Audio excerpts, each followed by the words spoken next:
Halo, selamat malam Cuan Troopers. Balik lagi di TikToks kita dengan Super Sekuritas. Di sini saya Joe sebagai strategic partnership dari Sukor.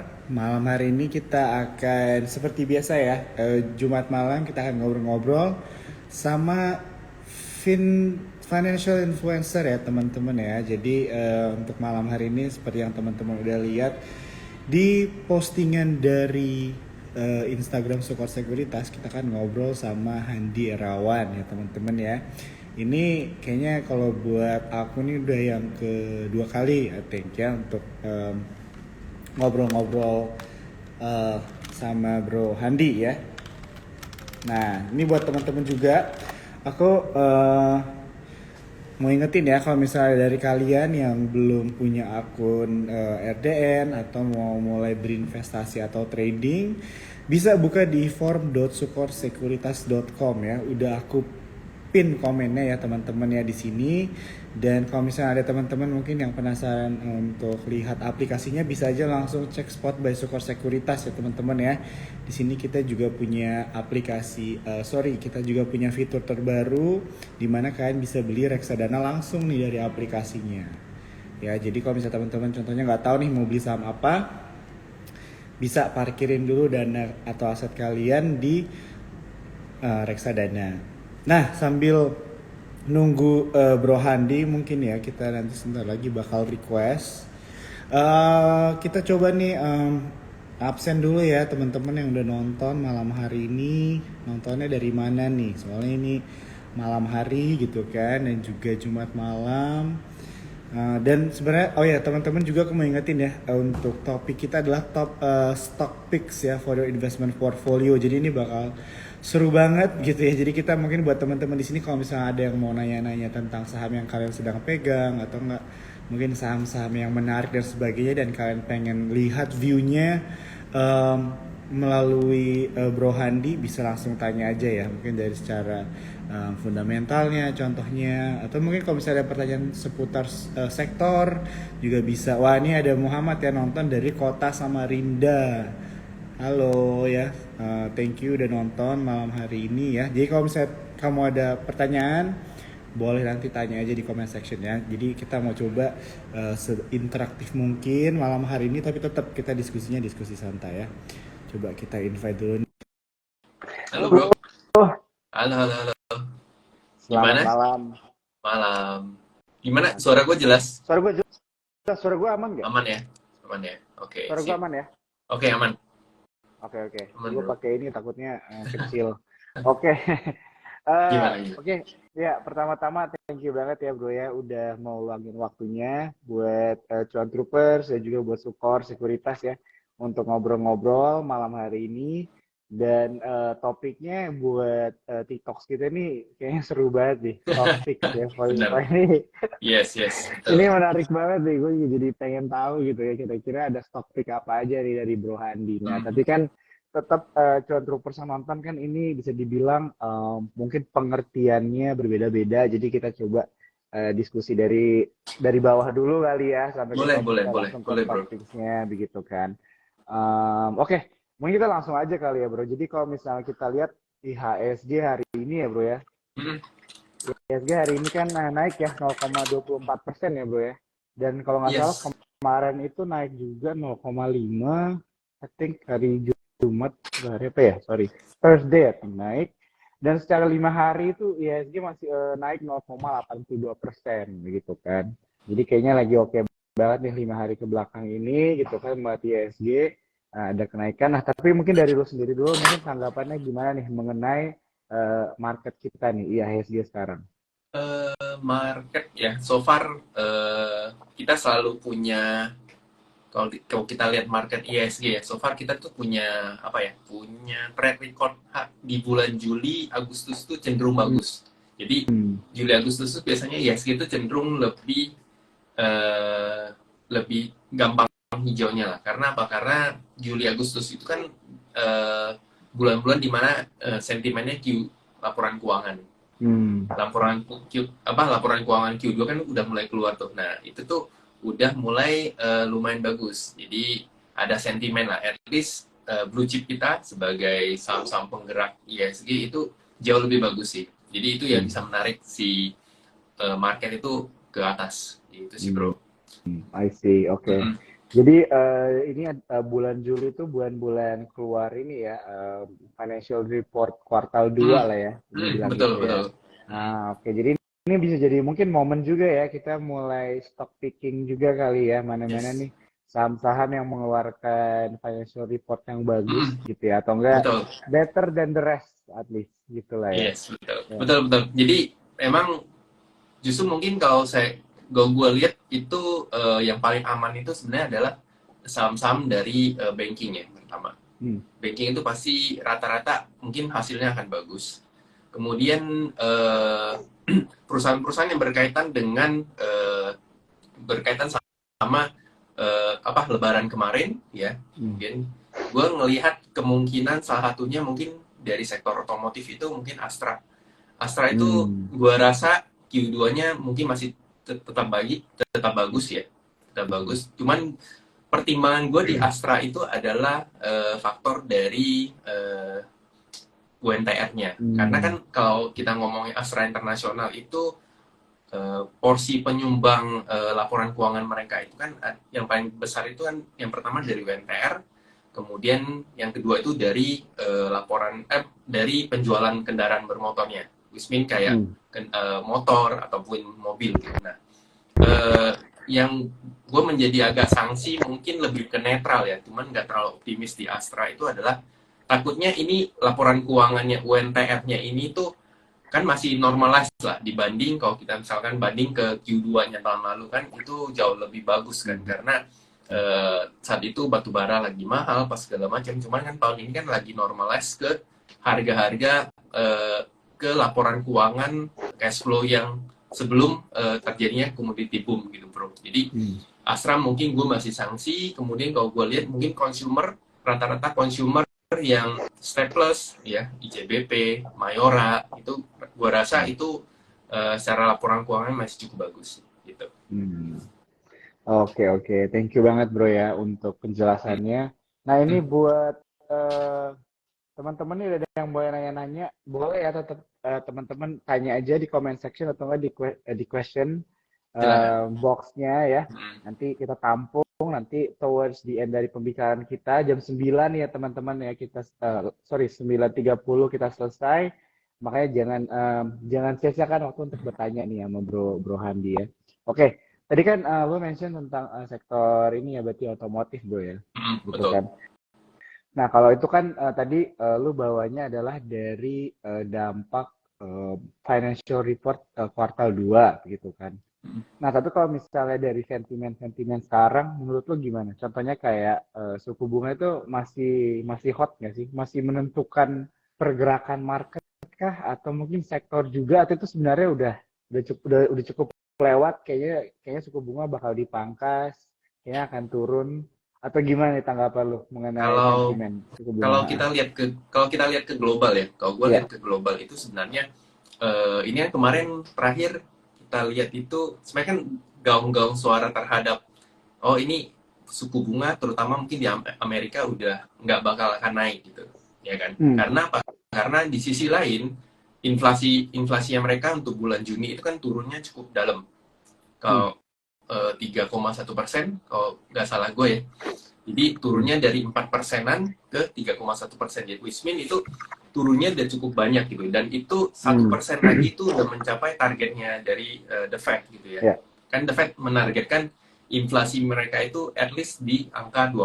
Gitu. Nah, kita lihat lalu ini akhir-akhir ini muncul lagi nih bahwasanya The Fed ini masih bakal naikin suku bunga sebesar 25 basis point gitu ya. Karena kita lihat di satu sisi kita juga mesti lihat US dollarnya mereka. US dollarnya mereka sekarang kalau di XY sekarang bergerak di sekitar 99 sampai 100 ya, 100 dolar gitu. Jadi harusnya dengan mereka itu mungkin tidak akan langsung menurunkan suku bunga, tapi mereka itu bakal menahan at least atau masih menaikkan 25 basis point gitu. Jadi bro, jadi itu semata-mata bukan cuman karena inflasi, tapi juga karena semata mata uang dolarnya mereka. Jadi kalau misalkan mereka memaksa menurunkan suku bunga mereka, otomatis kan secara eh, tingkat deposit segala macam itu kan jadi kurang menarik. Apalagi kita tahu dolar itu kan salah satu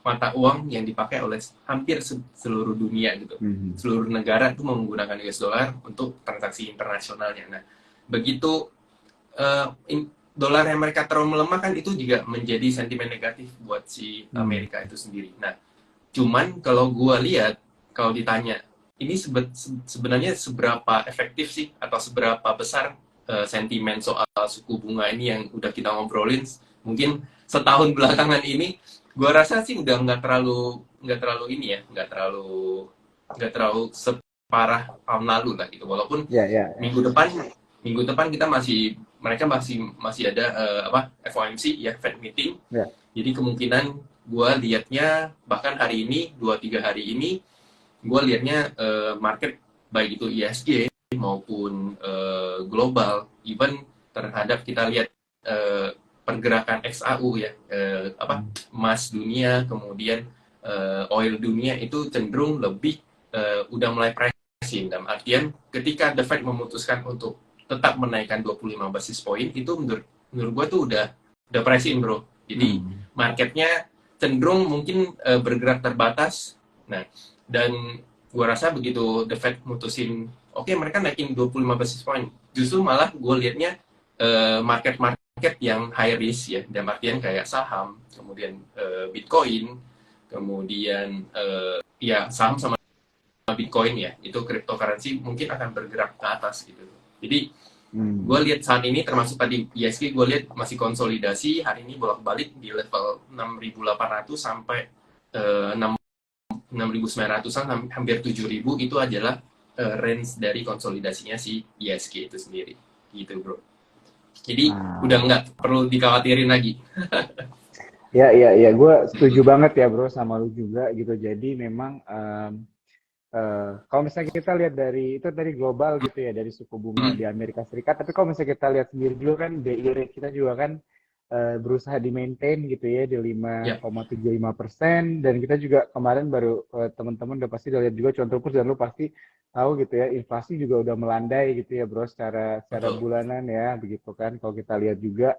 Dan tentunya kan ini memberikan apa ya, angin segar lah ya bisa Angin dibilang segar, ya. ya betul, betul. Ya gitu Jadi kan, jadi jadi mm, mungkin tadi gue ketinggalan soal BI rate itu, nah, kemungkinan BI rate harusnya nggak akan mungkin memotong suku bunga, karena mm, gimana pun mereka BI rate sama the Fed rate itu harus harus bergerak berimbangan lah, karena mm, begitu BI rate di-cut itu berarti ada spread mm, suku bunga yang cukup jauh antara mm, BI sama the Fed gitu ya. Cuman gue lihat minggu depan juga bakal ada mm, pengumuman BI rate juga ya. mm. Tapi gue lihat kemungkinan BI rate masih tetap ditahan sih. Dan Ya, ya. itu menjadi sentimen tahun ini di mana sektor-sektor yang kita sebut sebagai rate sensitif ya. Dalam artian pergerakan sektor-sektor yang sektor perusahaan atau bisnis yang berkaitan dengan suku bunga itu mungkin dapat sentimen positif lah. Mm, Contoh mungkin kita mm. suka ngomongnya properti, kemudian gue liatnya infrastruktur Ya, itu ya, dalam ya, ya. artian kayak eh, perusahaan telekomunikasi, kemudian Mm, perusahaan tower-toweran itu kan mm, punya, at least mereka bisa meringankan bunga utangnya mereka, itu masih cukup menarik gitu bro. mm. Ya, ya, ya, setuju banget ya. Jadi memang dengan BI rate yang katanya pemerintah akan berusaha di maintain at least sampai akhir tahun 2023 begitu kan. Dan juga Mm-mm. kebetulan tadi gue juga ada sharing di Si Today, Si Morning Yes. tentang sektor properti begitu Mm-mm. ya bro ya. Mm-mm. Menarik banget kan kemarin minggu minggu ini, kemarin kayaknya baru baru lagi naik-naiknya juga gitu gara-gara Ya. berbagai sentimen. Salah dari suku bunga kita, inflasi kita juga udah mulai turun, dan actually dari sisi penjualan sama demand tuh naik gitu ya untuk Ya, properti, ya, betul. untuk rumah tapak dan apartemen juga begitu kan. Nah, jadi makanya mungkin ada sentimen-sentimen ini akhirnya mulai menarik nih begitu kan. Dan tadi lu juga mention tentang infrastruktur, dan gue penasaran nih kalau menurut lu gimana nih sama sektor konstruksi? Apakah masih tetap banyak liability-nya kah perusahaan-perusahaannya atau mungkin sentimen suku bunga kan juga pasti ada dampaknya nih sama Iya, konstruksi kan. betul. Apalagi kalau misalnya kita ngomongin konstruksi juga kan mostly memang yang BUMN karya itu kan banyak kerjasama sama IKN begitu kan dan sebagainya kan. Semakin panjang kontraknya mungkin semakin bagus kali performance-nya eventually ke depannya gitu kan.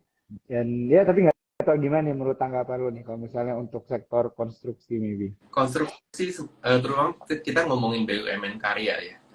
Iya. Kan notabene pasti sektor konstruksi itu dikuasai sama BUMN karya, walaupun Hmm.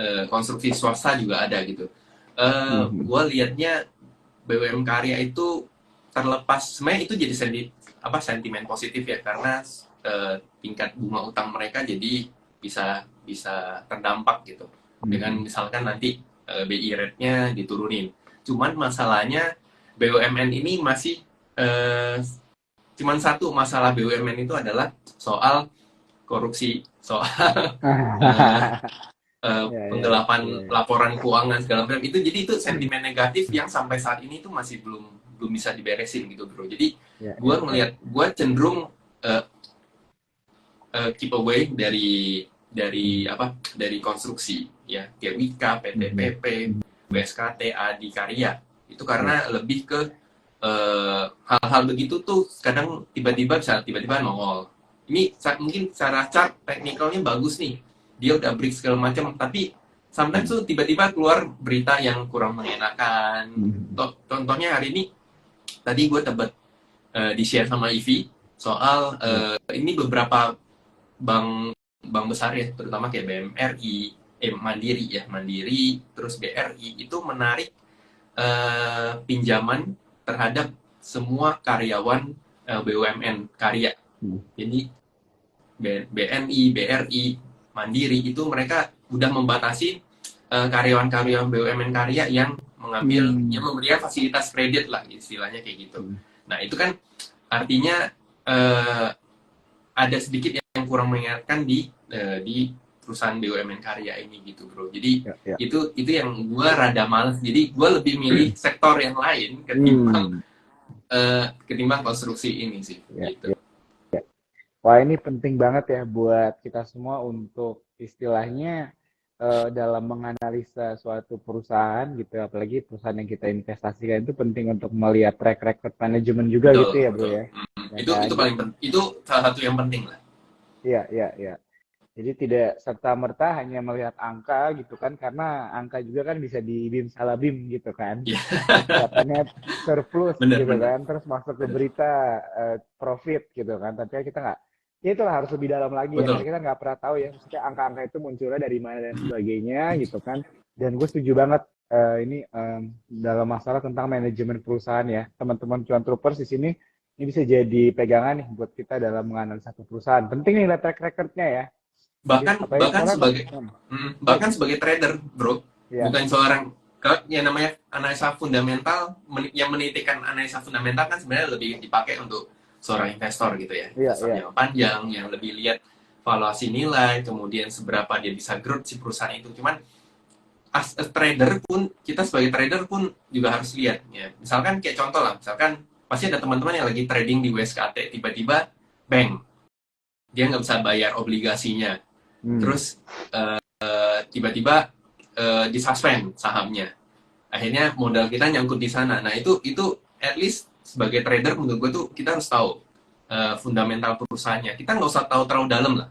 Kita Hmm. menurut gue tuh kalau soal perusahaan itu dinilai mahal atau murah itu sebagai trader itu mungkin keurutan sekian lah, cuman yang paling penting itu menurut gue ya itu adalah utangnya. Utang perusahaan Hmm. itu seberapa gede itu kalau buat gue tuh jadi concern, karena dengan Hmm.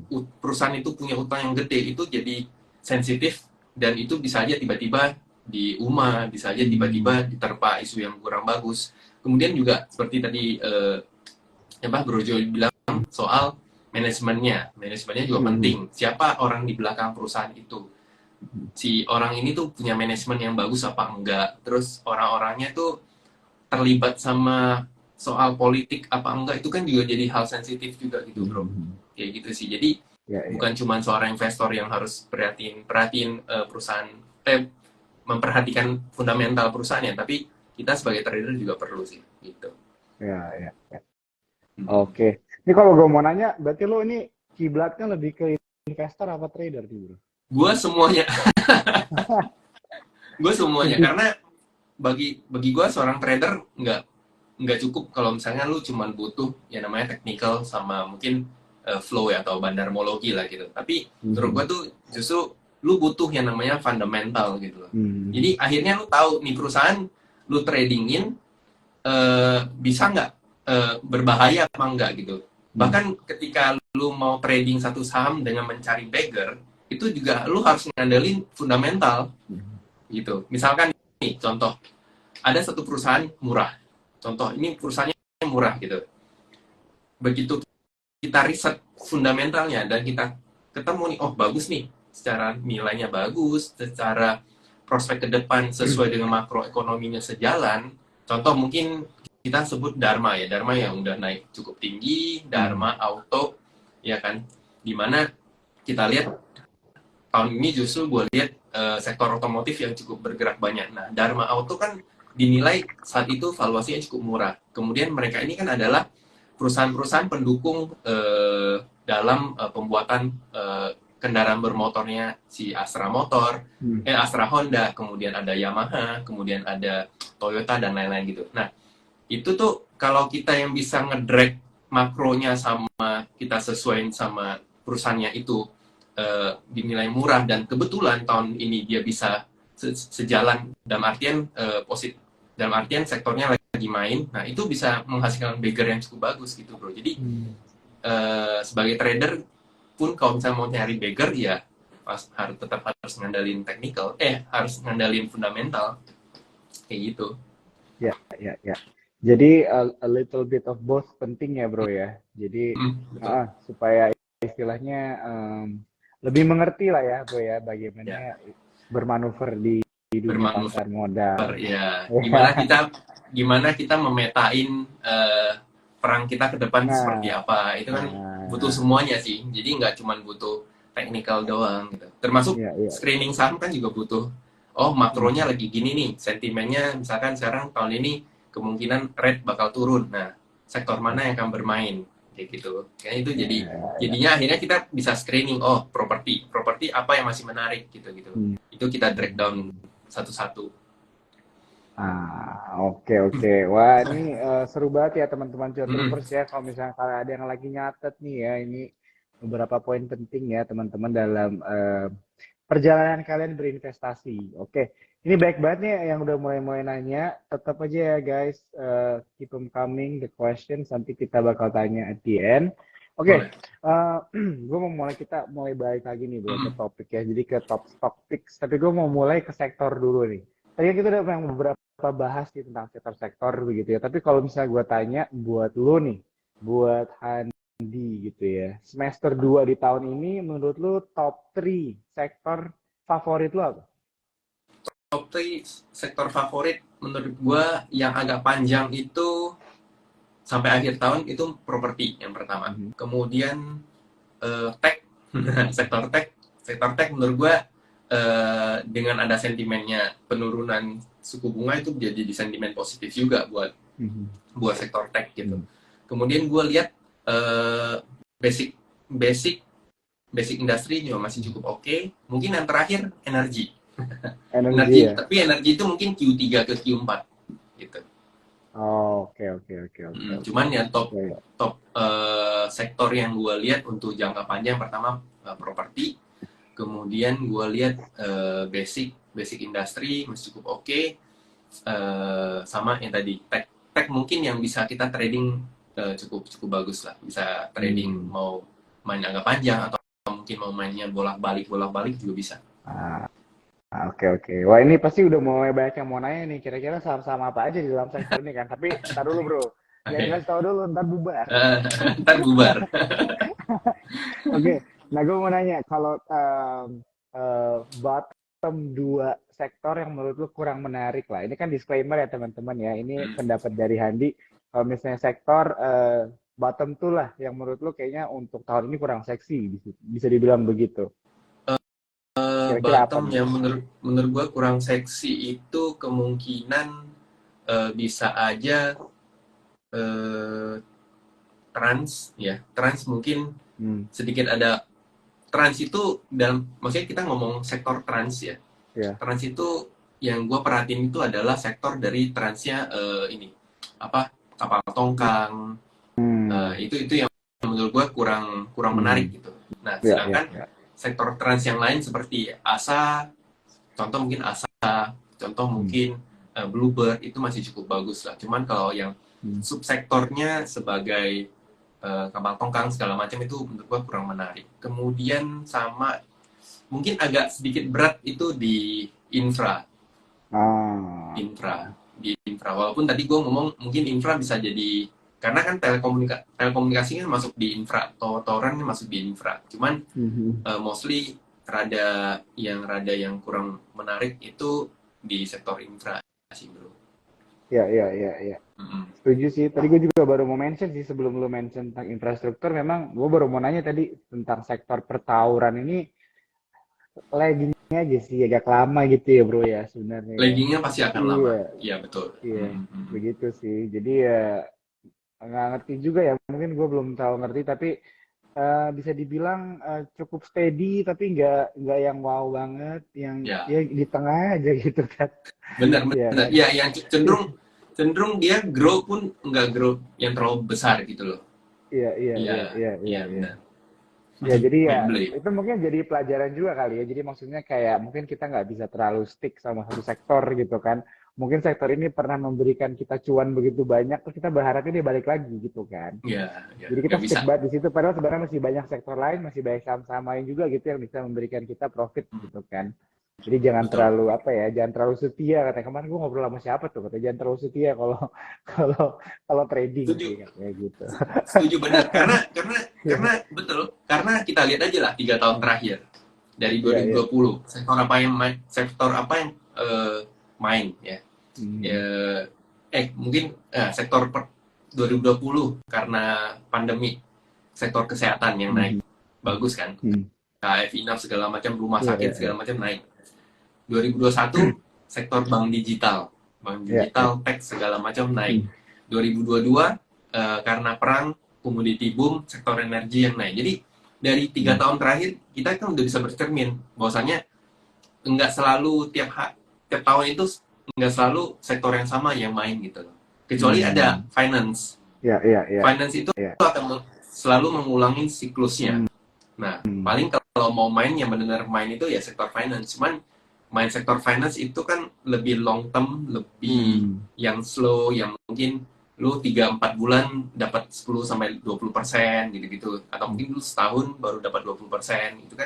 Itu kan lebih ke buat teman-teman yang mungkin sibuk kerja, yang nggak bisa mantau saham, ya mungkin mainnya di sektor banking, terutama 4 bank sebesar kita ya itu yang sektor gua menurut gua tiap tahun ada dan cukup stabil. Cuman kalau sisanya consumer pun juga sekarang udah nggak seseksi dulu gitu loh. Kalau dulu Hmm. kan hampir consumer itu kan seperti sektor banking sekarang lah, finance sekarang yang Hmm. cenderung bergeraknya cenderung stabil dan growth-nya juga cukup bagus. Cuman kalau sekarang kan udah nggak gitu bagus.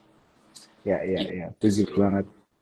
Ya, ya. Jadi memang kalau untuk sektor finance, banking gitu emang udah paling template lah ya bisa dibilang Ya safe betul. karena emang rotasinya di situ dan banyak sektor itu kan melewati sektor banking juga begitu kan. Jadi bisa dibilang mereka survival rate-nya mungkin lebih bagus lah ya daripada sektor-sektor yang lain gitu kan. Bisa dibilang kayak gitu.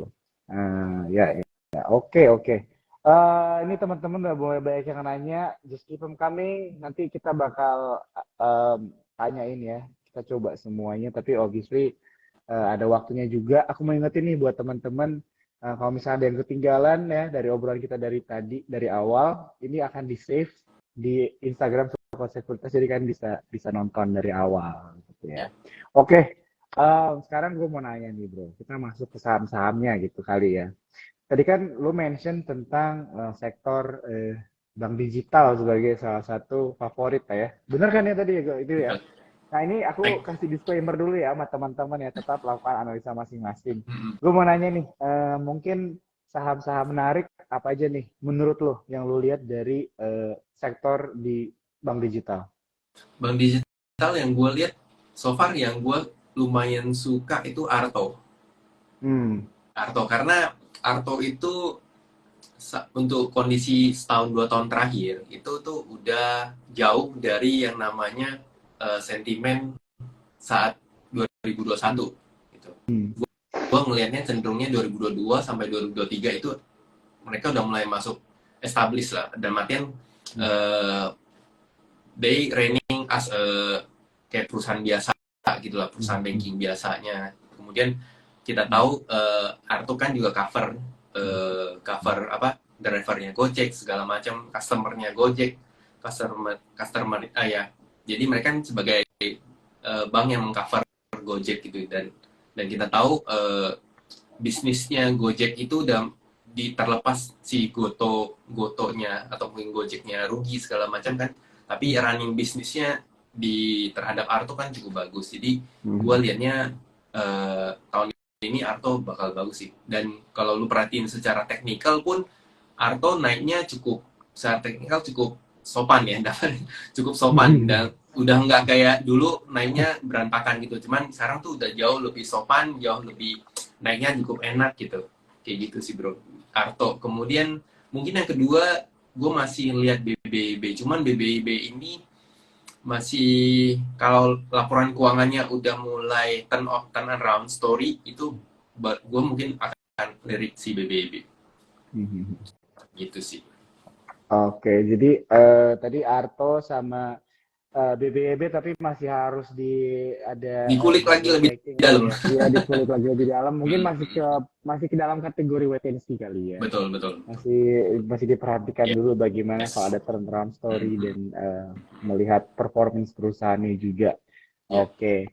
Tadi lu juga ada mention sektor properti bro ya. Kalau sektor properti kira-kira apa nih yang menurut lo menjadi jagoan gitu kan? Tadi kita udah bahas nih sentimen-sentimen yang bakal nge-boost banget nih sektor properti dan yang udah kelihatan juga nih sektor properti kayak udah mulai panas gitu kan. Dan tapi kan dalam sektor properti ini ada beberapa saham-saham properti juga yang tentunya memiliki laporan keuangan yang berbeda-beda gitu kan. Nah, menurut lo dan tentunya manajemen juga ya. Iya, betul. Dan menurut lo kira-kira mana nih yang mungkin jadi saham favorit lo? Oke, kalau properti itu gue cenderung lihat yang mereka itu punya landed house, ya, yang apa landed house ya. Terus mereka itu adalah properti yang middle ke atas, jadi menengah ke atas. Karena untuk saat ini kita lihat kondisi ekonomi, kita balik ke kondisi ekonomi. Kondisi ekonomi itu lebih cenderungnya yang menengah ke atas itu makin naik, yang menengah ke bawah itu justru stagnan dan cenderung menurun gitu. Ya kalau kita lihat ya. Kalau kita lihat, jadi artinya yang menengah ke atas mungkin salah satunya ditopang oleh komoditi boom kemarin.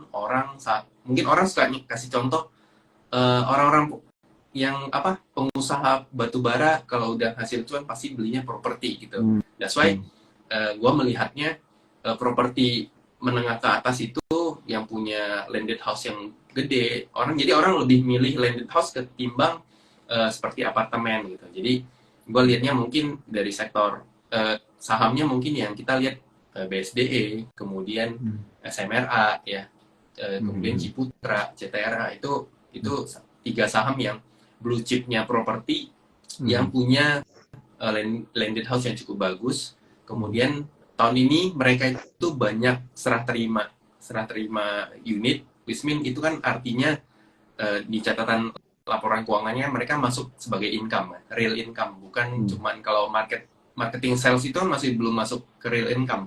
Tapi kalau udah mereka serah terima unit, pemasukan itu baru dicatat benar-benar, karena itu kan kalau nggak salah itu aturan dari OJK gitu. Nah, gue lebih lihat ke saham-saham yang BSDE, CTRA, kemudian SMRA. Cuman sama satu lagi Pewon. Pewon itu kan lebih ke komersial properti gitu ya. Dan akhirnya kayak mall segala macam. Nah, itu juga seiring dengan mungkin pemulihan ekonomi, walaupun sekarang kan kalau kita lihat pemulihan ekonomi mungkin secara data iya, tapi secara real di lapangan mungkin masih belum gitu, karena gue juga sering dengar orang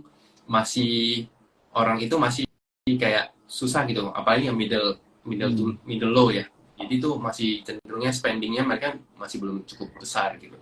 Nah itu yang gue ngerasa uh, gue lebih milih yang tadi, yang 4 lah sama Pewon gitu. Ah, Nah di 4 ini mungkin yang paling berat mungkin SMRA, karena SMRA punya, kalau nggak salah punya utang yang cukup besar gitu. That's why yang paling kecil utangnya tuh di CTRA. CTRA BSDE itu menarik. Jadi kalau misalnya lu beli sekarang untuk sampai akhir tahun itu masih cukup bagus sih gitu. Karena mereka masih belum rally banget gitu lah. Ini masih masih early untuk mereka gerak ya, kayak ya, gitu. ya. Nah, ini kayaknya call to action nih guys. Canda. Oh Oke, sama, ini tetap disclaimer oh, ya. sama satu lagi, tadi ada yang sebut Pani. Nah ini Pani ya, balik lagi ya. Ini disclaimer on. Ini apa yang gue analisa. Tadi kan Brojo minta view gue Ya, soal properti ya, saham-saham mana ya. Jadi itu yang view gue yang gue kasih. Nah ini ada satu Pani. Pani ini sebenarnya ini saham yang lebih volatile, lebih, kalau menurut gue tuh lebih cocok untuk trading jam, mungkin swing pendek, swing menengah itu masih cukup oke lah. Cuman kalau lu buat keep seperti lu nge-keep SMRA, CTRA, BSD itu gua nggak gitu saranin, karena secara risk cukup beresiko lah untuk si Pani. Cuman Pani mungkin boleh dipantau juga sih, cukup menarik. Dan mungkin eh, tadi gue bilang mungkin yang perusahaan properti yang banyak apartemen itu kayak mungkin APLN, Astra, Alam Sutra, itu sebenarnya bukan berarti mereka nggak akan jalan. Pasti begitu sektornya jalan, blue chipnya jalan, mereka juga akan ikutan jalan. Jadi make sure kalian punya, pasti kita semua punya saham-saham favorit di setiap sektor kan kayak gitu. Jadi itu yang mesti kalian make sure. Kira-kira sama apa nih yang menarik di sektor properti.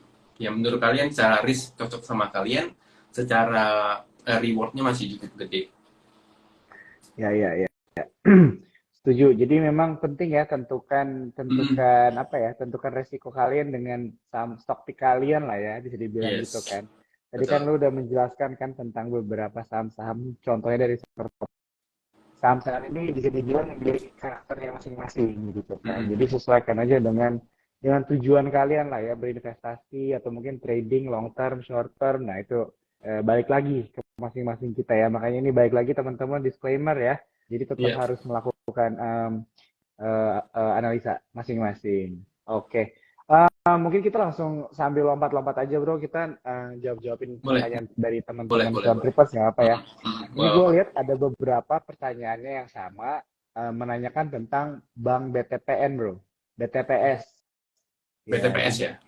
ya, jadi mungkin kalau misalnya mau di-share bebas dari Oke, mau gue dari coba sisi share ini ya. teknikalnya aja. Mm, Ya, nah, oke. Ini bed. Oke, gue Ini coba gue lihat. komennya gue off dulu ya supaya Oke, kelihatan nih. Nah, boleh.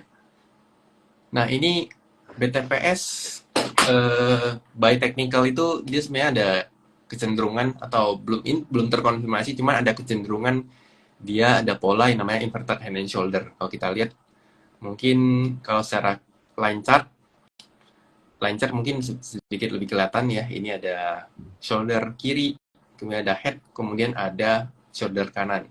Nah, dia baru akan terkonfirmasi kalau misalnya tutupannya di atas 2340. Itu baru menarik. Nah, hari ini dia masih gagal. Gue tadi juga di grup gue sempat nge-call BTPS, cuman kita masih tahap akumulasi lah. Karena gue juga kasih opsi, seandainya kalau dia hari ini breakout dan dia bisa, selama perdagangan hari ini dia bisa bertahan di atas level 2350. Ini 2350 kan area breakoutnya. Ini mungkin gue zoom dikit. Nah, ini berarti dia bisa kita bisa nambah sorenya. Cuman kan faktanya hari ini dia turun. Nah, kemungkinan dia akan konsolidasi di area ini. Nah, area ini di atas 2200 jangan sampai jebol. Karena menurut gue kalau 2200 jebol agak kurang menarik dan cenderung dia bakal bisa bergerak sideways sih. Gitu bro, kalau si BTPS. oke, thank you ya bro udah dijawab. Tadi yang BTPS yang nanya-nanya udah ya dijawab ya teman-teman ya. Oke ya. Oke, kita lanjut ke saham ini bro, MTech, Elang Mahkota Teknologi nih. MTech ya. Ya. Nah, ini eh, MTech ini terkoreksi lagi. Kemarin kita kira juga bakal nge-break di level 785 ini. Jadi ini ada area. Eh, Hari ini dia turun cukup cukup dalam. Nah, ini kalau misalkan gua pakai eh, sorry, misalkan gua pakai indikator ya. Nah, indikator hari ini dia menyentuh level EMA 200. Jadi ini garis EMA 200. SIA Simple Moving Average 200. Ini gue beberapa hari ini suka nge-share soal termasuk trade gue feed gue soal gue trading di Dharma ya. Jadi gue mengandalkan MA 200 ini sebagai ada potensial di MTech ini untuk bisa balik ke sekitar area 740 sampai 750 bro. Jadi MTech ini hari ini dia emang breakdown ya. Bahkan dia cara daily-nya dia ngejebol supportnya di 740, kemudian 720 juga dites tadi. Cuman kalau kita lihat apakah ada potensi dia bisa menguat, gua rasa minggu depan masih akan menguat. Tapi kemungkinan kalau misalnya teman-teman punya barang di area 775 atau mungkin di atas 750, itu bisa gue saranin mungkin bisa sell on strength kalau misalkan Senin atau Selasa naik. Sell on strength dalam artian sekarang kan posisi kita minus. Nah, begitu dia naik itu kita bisa ngurangi posisi. Boleh ngurangi 50% sehingga nanti 50%-nya bisa kita pakai beli di bawah. Ya gitu. Jadi otomatis kan average pembelian kita turun. Nah, itu strategi yang mungkin teman-teman bisa pakai gitu ya. Jadi untuk nge-average si saham MTech ini. Cuman MTech gue lihat harusnya minggu depan dia bisa naik ke level 750 mungkin sampai 760. Nah, itu level di mana kalian bisa sell on strength sih. Itu, Bro. Oke, thank you bro untuk MTech-nya. Lanjut lagi nih, kita ada pertanyaan SMRA. Tadi kan lu mention nih SMRA teknikalnya gimana nih? Ada yang penasaran nih kayaknya mau ngelihat. Oke.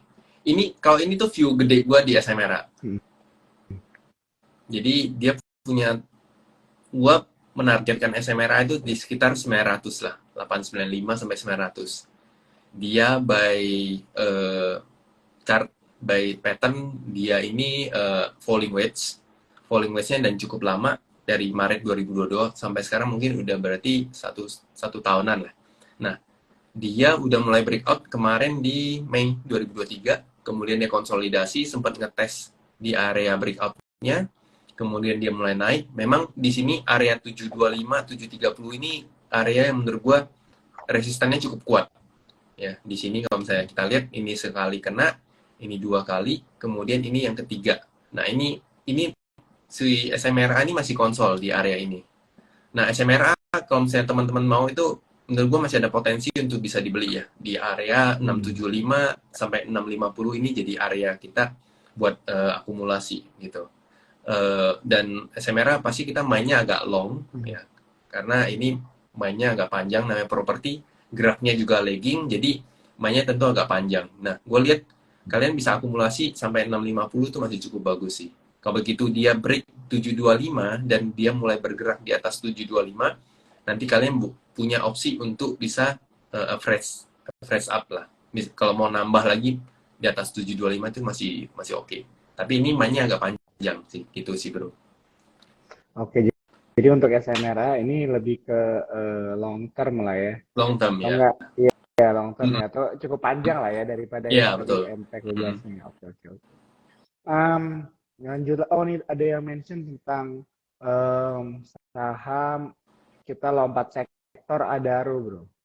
Adaro. Oke. Nah, Adaro menurut gue sektor batubara menurut gue minggu depan tuh cukup menarik. Adaro menurut gue minggu depan cukup menarik. Dia ada potensi untuk bisa break di level 2450. Jadi 2450, 2480 ini area resisten. Nah, begitu dia break, dia tuh punya potensi mungkin di sekitar 2800-an sampai 2900-an. Jadi itu targetnya si Adaro. Itu dengan syarat dia bisa breakout 2500, kemudian dia bertahan di area itu. Jadi gue lihat hari ini volume cukup bagus ya. Volume kalau kita lihat volume di sini cukup bagus. Kemudian ada potensi minggu depan dia bisa breakout. Jadi ini sektor-sektor energi ya, terutama batu bara itu bisa jadi watchlist sih. Cukup menarik Ya, ya. kayak gitu. Oke, kita lanjut lagi ya pertanyaannya teman-teman. Masih ada 5 menit lagi. Oke nih, yang nanya Muhammad ya. Ini aku inget nih tadi yang bilang nontonnya dari Samarinda. Oke, sahamnya PTBA bro katanya. PTBA. Iya. Oh. Ya sama. Ya PTBA juga kita lihat. Nah ini sekalian gue bagi tips lah ya. Kalau misalkan kalian ketemu secara daily-nya seperti ini dia kecil, susah kan liatnya. Nah buka aja time frame satu jam. Jadi kalau 1 jam tuh bisa jadi opsi buat mencari titik entry lah. Nah PTBA ini gue lihat dia harus break di area 2830, 240 di area sini lah, 2830. Nah kalau begitu dia break, ini kan bisa jadi dia ada satu triangle. Ya kalau misalnya kita ambil gini, ini kan kita anggap resistennya mereka. Nah jadi kalau dia break di area ini, ya betul sini. Nah begitu dia break area 2850, 2830, nah dia ada sedikit target di harga 3000. Jadi untuk jangka main pendek masih lumayan untuk PTBA. Ini gue zoom dikit ya kejauhan. Nah mungkin kalau kan ini karena dia ada gap, jadi kita rada susah lihat ya. Cuman kalau kita buka line chart, nah ini tips juga buat teman-teman tuh nggak harus selalu pakai candlestick, bisa juga pakai line chart gitu. Nah line chart kan jauh lebih kelihatan, oh ada pola gitu. Nah menurut gua bisa diperhatiin sih untuk si PTBA ini, cukup menarik. Oke. Jadi cukup menarik ya bro ya untuk PTBA ya. Betul. Teknikal ya menarik ya. Secara teknikal untuk perdagangan sementara mungkin kita nyari di atas 5% itu masih dapat lah. Masih cukup oke sih. Kayak gitu. Oke. Thank you bro untuk analisanya. Kita lanjut ke Antam bro. Antam. Ya Antam. Oke. Antam ini rada berat ya. Karena gue liatnya selagi dia nggak bisa nembus level 2050 di area sini. Ini kan area resist ya. Nah, dia bakal cenderung masih terkoreksi gitu, masih bolak-balik. Kemarin ini dividen, jadi Antam masih cenderung, gue liatnya masih cenderung sideways ya. Kalau mungkin kita tarik ngambil short term uptrendnya, nah level ini tuh jangan sampai jebol 1975 ini jangan sampai jebol untuk si Antam. Jadi kalau begitu dia jebol, maka dia akan cenderung ke bawah lagi, mungkin bisa di level 1895 atau mungkin bisa ke bawah lagi. Cuman selagi Senin, Selasa kalau dia bisa mantul balik ke 2000, maka dia akan kemungkinan tuh ngetes resistennya lagi. Karena ini lihat udah beberapa kali dan udah berapa bulan ya, kita lihat dari Mei sampai sekarang itu level ini nggak bisa ditembus, makanya bolak-balik terus. Jadi masih susah, masih kurang menarik sih kalau gue lihat Antam. Ya. Oke, thank you banget Talit ya teman-teman yang tadi udah nanya ya. Kita bisa lihat secara technical analisis mungkin agak ya cukup susah lah ya begitu ya kalau misalnya kita lihat dari analisa ini. Kita lanjut lagi bro ya ke saham Bumi.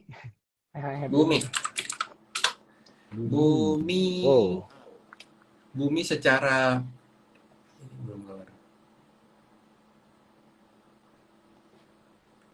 sebentar.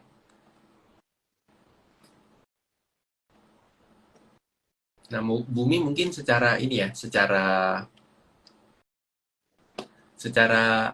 teknikal ini jauhnya mungkin masih bisa dapat di level 190. Ini jarak jauhnya. Tentu itu butuh waktu. Ya namanya kita main agak panjang, ini target mungkin kalau dari sini sekitar 70%.